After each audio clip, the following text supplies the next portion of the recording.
La política racial y antisemita y el expansionismo de la Alemania nazi son bien conocidos, ya que demuestran la cara criminal y reaccionaria del gobierno de Hitler. Pero la historiografía oficial oculta deliberadamente las intenciones económicas para el futuro que tenían los nazis. Hubo un momento en la Segunda Guerra Mundial en el que los nazis creían que iban a ganarla, y esta percepción llevó a distintos economistas y altos mandos del Estado a planear el futuro sistema monetario de Europa. Walter Funk fue una de las cabezas pensantes del futuro sistema monetario europeo y su trabajo fue tenido en cuenta para implantarlo en una futura Europa dominada por Alemania. Este economista y político nazi acabó diseñando el Plan Funk para la posguerra, y aunque parezca increíble, el sistema monetario de la posguerra se acabó pareciendo a lo propuesto por Funk. Así que en este vídeo os voy a hablar del Plan Funk. Vamos con el vídeo, esto es Red Planeta, comenzamos.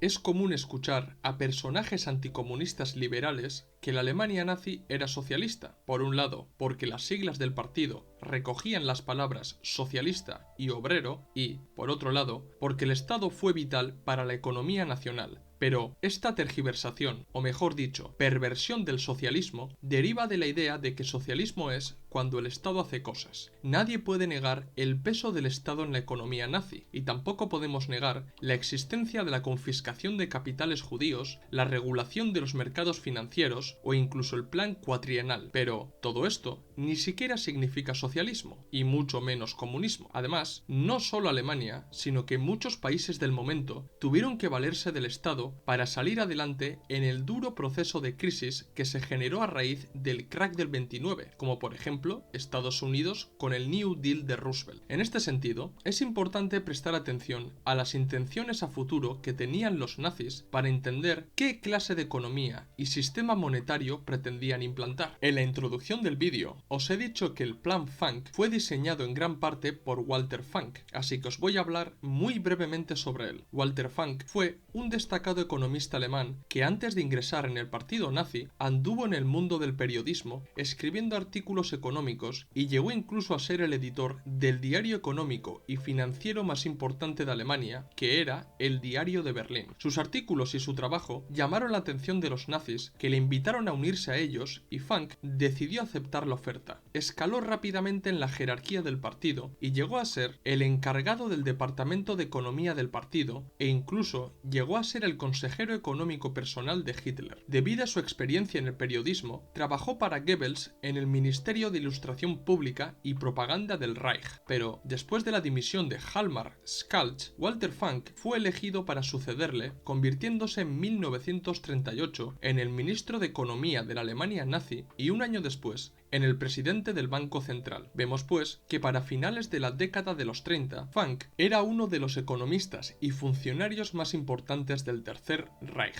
Pese a ser el ministro de Economía y el presidente del Banco Central de Alemania, siempre estuvo a la sombra de Heinrich Göring, que era el encargado de llevar a cabo el plan cuatrienal. Pero eso no significa que Funk tuviera las manos atadas. Para nada. Tenía autonomía en su trabajo y destacó en las siguientes labores. Participó activamente en las confiscaciones de judíos y otras personas que huyeron de Alemania con el auge del nazismo. Estuvo implicado en la arianización de la propiedad judía que pasó a los ciudadanos alemanes no judíos. Sus enemigos lo describieron como el banquero de los dientes de oro porque los nazis consiguieron arrebatar los dientes de oro, joyas y otros metales de valor a los judíos de los campos de concentración y fundirlos posteriormente para aumentar la reserva de oro del país. Durante la Segunda Guerra Mundial estuvo implicado en la confiscación de bienes en países ocupados y tomó parte activa en la planificación económica del país para invadir la Unión Soviética. Bien, teniendo en cuenta quién era Walter Funk y conociendo su posición dentro de la jerarquía nazi, puedo empezar a hablaros de su plan. Antes de nada, debéis saber que el Plan Funk era un proyecto para el futuro de Europa, es decir, para una Europa en el que los nazis habían ganado la guerra, por lo que no pudieron implantarlo, aunque debo señalar que tiene similitud con el patrón de Bretton Woods que dominó el mundo capitalista occidental después de la guerra. Pero vamos paso a paso. Ahora bien, para entender por qué Funk ideó su plan, se debe entender la situación económica monetaria de Europa tras la Primera Guerra Mundial, porque, conociendo la situación, se puede llegar a entender las propuestas de Funk. Tras la Gran Guerra, las principales potencias imperialistas, sobre todo las vencedoras, se pusieron a trabajar para normalizar la situación económica internacional y, sobre todo, para normalizar el sistema de pagos internacional basado en el patrón oro. Este sistema de intercambio fue acompañado de relaciones multilaterales en el ámbito del comercio y de las inversiones. El sistema de relaciones multilaterales ha sido resumido brillantemente por Dani Fernández en su artículo sobre el Plan Funk. Él lo explica de la siguiente manera. ¿Qué quiere decir esto de relaciones multilaterales? Pues básicamente que un país podía tener un déficit comercial con otro país de forma constante, a la vez que tenía un superávit comercial con un tercer país. No era necesario tener siempre balanceado el comercio y los pagos correspondientes a ese comercio entre cada par de países. Los desbalances en los pagos entre dos países concretos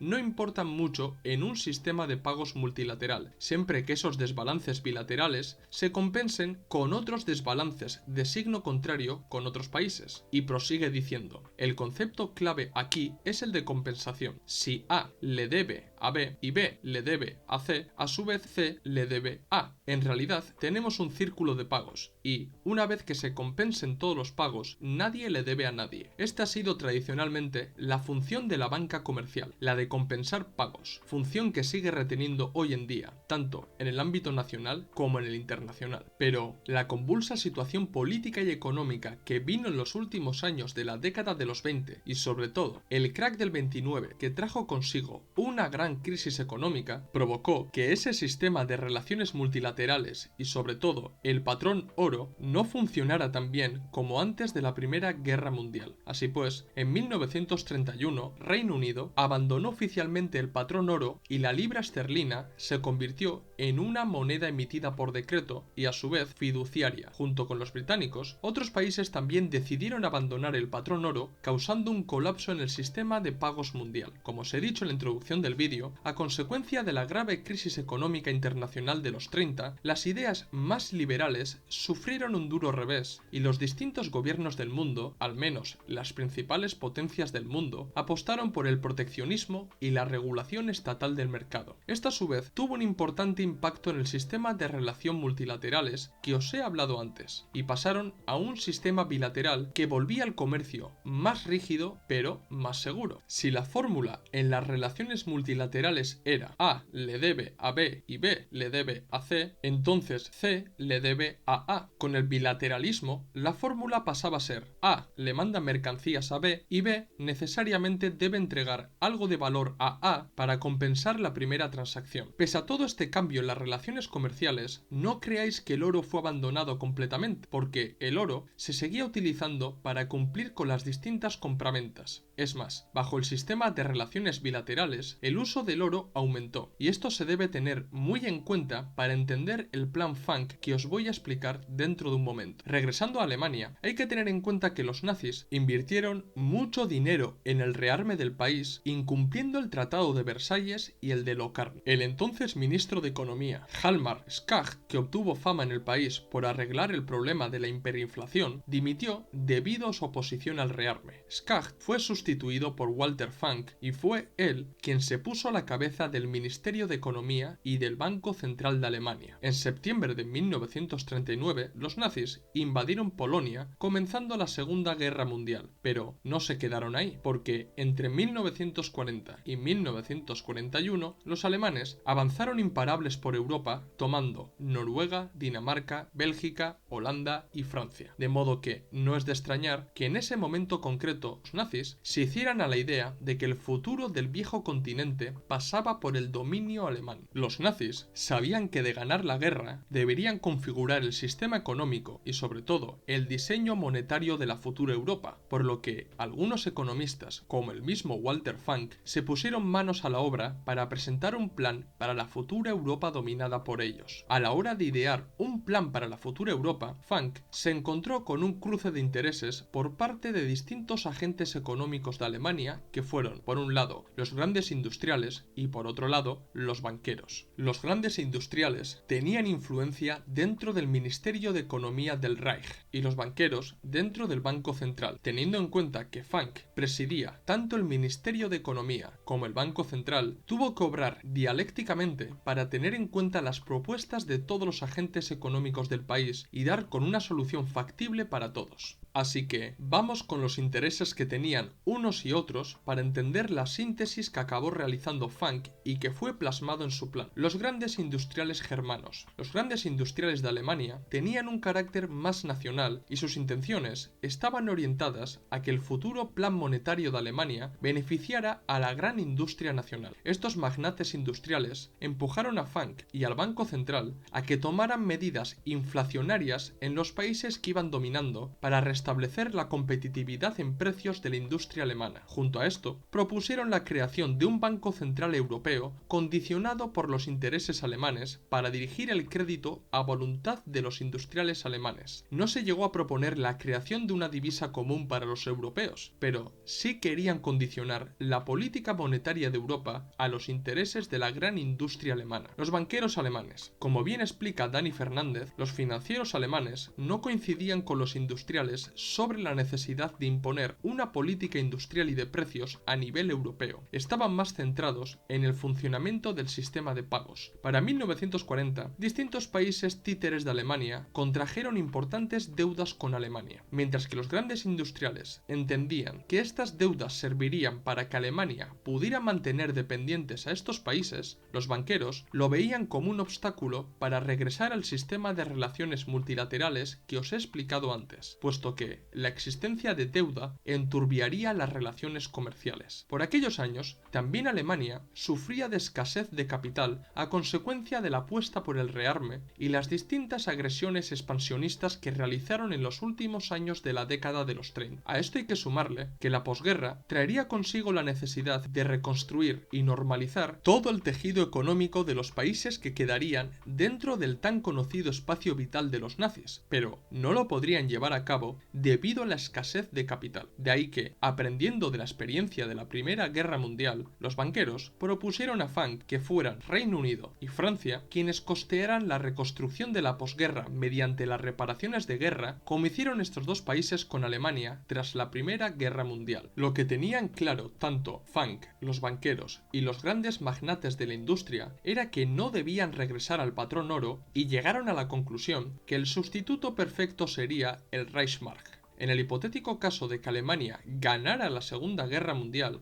el país se alzaría en el mundo como una verdadera potencia y su moneda estaría respaldada por el poderío nazi, de modo que no necesitarían el patrón oro para dar estabilidad al Reichsmark. Esto no significa que el oro fuera desechado, para nada. El oro se podría seguir utilizando para intercambiarlo fuera del dominio alemán, o sea, con otros bloques económicos como Estados Unidos. ¿En qué estaban de acuerdo los grandes industriales y los banqueros germanos? Os acabo de mencionar que ambos bandos estaban de acuerdo con no regresar al patrón oro y apostar por el Reichsmark, pero también estuvieron de acuerdo en otros aspectos. Estaban de acuerdo con abandonar el sistema de relaciones bilaterales predominantes después del crack del 29 y regresar a las relaciones multilaterales. También concordaban en estabilizar las monedas y sus tipos de cambio para crear una base sólida monetaria para las compraventas internacionales. Walter Funk se encontró en medio de esta disputa económica y prestó atención a los dos bandos para dar con su plan definitivo. ¿En qué consistió dicho plan? Funk rechazó la idea de crear un banco central supranacional que dictara la política monetaria y económica de los países que quedarían bajo influencia alemana, ya que prefirió que fuera el mismo Banco Central alemán el que cumpliera con esas funciones. En cuanto al debate de la moneda, Funk estaba a favor de que los países que quedaran bajo dominio e influencia de Alemania retuvieran sus propias monedas y que fueran válidas para el intercambio dentro de las fronteras delimitadas por los nazis. Las divisas nacionales tendrían un tipo de cambio fijo con el Reichsmark y a su vez los bancos centrales de otros países tendrían la moneda nazi, convirtiendo así al Reichsmark en la reserva monetaria de Europa. Uno de los pocos aspectos con los que Funk estuvo de acuerdo con los empresarios de la industria alemana fue que el resto de los países se adaptarían a los precios alemanes y no al revés, y para ello se provocaría una revaluación de estas monedas respecto al Reichsmark. Funk, haciendo caso a los grandes magnates de la industria y a los banqueros, estuvo totalmente de acuerdo con regresar a las relaciones multilaterales y no regresar al patrón oro, ya que de convertirse el Reichsmark en la reserva de Europa sería absurdo volver al patrón oro. También estuvo de acuerdo con que Reino Unido y Francia facilitarían el capital necesario para la reconstrucción y el comienzo de una nueva Europa bajo dominio nazi con las reparaciones de guerra. Ahora bien, como os he dicho antes, el plan Funk fue ideado para implantarlo después de la guerra y sobre todo en un hipotético caso de victoria alemana en la guerra, hecho que nunca sucedió, así que todo el plan Funk se quedó en el papel. No obstante, es importante destacar que el plan Funk fue el preludio de las discusiones que llevaron a cabo los aliados y sobre todo los elementos económicos y financieros capitalistas en la segunda mitad de 1944. En ese año, a los aliados les sucedió lo mismo que a los nazis en 1940, ya que en 1944 los aliados veían que la Alemania nazi estaba cerca de ser derrotada y los economistas debían empezar a trabajar desde ya para proponer el nuevo diseño económico y monetario de la futura Europa sin nazis. Lo más curioso de todo es que los economistas anglo-estadounidenses sabían que los nazis habían pasado por lo mismo y que incluso llegaron a idear un plan para la nueva Europa que fue el plan Funk del que os acabo de hablar. Aunque los anglo-estadounidenses se reunieron en Bretton Woods, Estados Unidos, y sus conclusiones tenían su parecido con el plan nazi, nadie mencionó ni una sola palabra del plan Funk. ¿Qué semejanzas tenía el plan Funk con los acuerdos de Bretton Woods? Si Funk estaba de acuerdo con no regresar al patrón oro y que el resto de los países europeos retuvieran sus monedas, pero que estas divisas nacionales tuvieran un tipo de cambio fijo con el Reichsmark y que los bancos centrales de estos países tuvieran Reichsmark como reserva, en Bretton Woods los economistas adoptaron esta misma posición pero con el dólar estadounidense. Acordaron colocar el dólar como el eje del sistema de pagos internacional y el resto de monedas tendrían un tipo de cambio fijo con la divisa estadounidense. A su vez, los bancos centrales de Europa guardarían el dólar como reserva. Como pasaba con el plan Funk, los economistas que debatieron en Bretton Woods no querían regresar al patrón oro, pese a que el dólar sí estaba vinculado al oro. El oro no desaparecería del sistema monetario, pero este serviría para realizar transacciones con otros bloques económicos extranjeros, esto es, con bancos centrales extranjeros. O sea, lo mismo que se propuso en el plan Funk, pero sustituyendo el Reichsmark por el dólar estadounidense. Estas coincidencias entre el esquema de Bretton Woods y el plan Funk no son ninguna casualidad, porque, como os he comentado, los economistas anglo-estadounidenses conocían el plan Funk y lo habían estudiado desde una perspectiva puramente técnica, es decir, separándolo de la ideología que impregnaba el plan nazi. Un hecho curioso es que el gobierno británico era conocedor del plan Funk y entregó John Maynard Keynes una copia del plan para que redactara una implacable crítica contra el plan. Pero, para sorpresa de los británicos, Keynes dijo estar de acuerdo con 3/4 partes del plan, aunque, lógicamente, del plan Funk había que sacar a Alemania y el Reichsmark. Cuando los nazis se vieron ganadores de la Segunda Guerra Mundial, idearon un plan para el futuro económico y monetario de una Europa dominada por ellos. Alemania nunca ganó la guerra y el plan Funk nunca se implantó, pero fueron los aliados quienes recogieron ese plan y en Bretton Woods idearon un plan parecido para la futura Europa alineada con Estados Unidos. ¿Qué os ha parecido el vídeo? ¿Os ha gustado? ¿Os gustaría que os hablara del proceso de privatización en la Alemania nazi? Hacérmelo saber en los comentarios y sugerirme nuevos temas para que trate en futuros vídeos. Dar like si os ha gustado el vídeo, si sois nuevos suscribiros al canal, recordad que en la descripción del vídeo tenéis el enlace de PayPal para donarnos dinero, ayudarnos a crecer y que nos cunda seguir haciendo este tipo de vídeos. También tenéis en la descripción del vídeo los enlaces de los documentos y libros que tenemos a la venta en Gumroad y seguirnos en las redes sociales, Twitter, Facebook, Instagram y TikTok, donde subimos nuevo contenido a diario o casi a diario. Esto es todo, nos vemos en el próximo vídeo. ¡Salud, camaradas!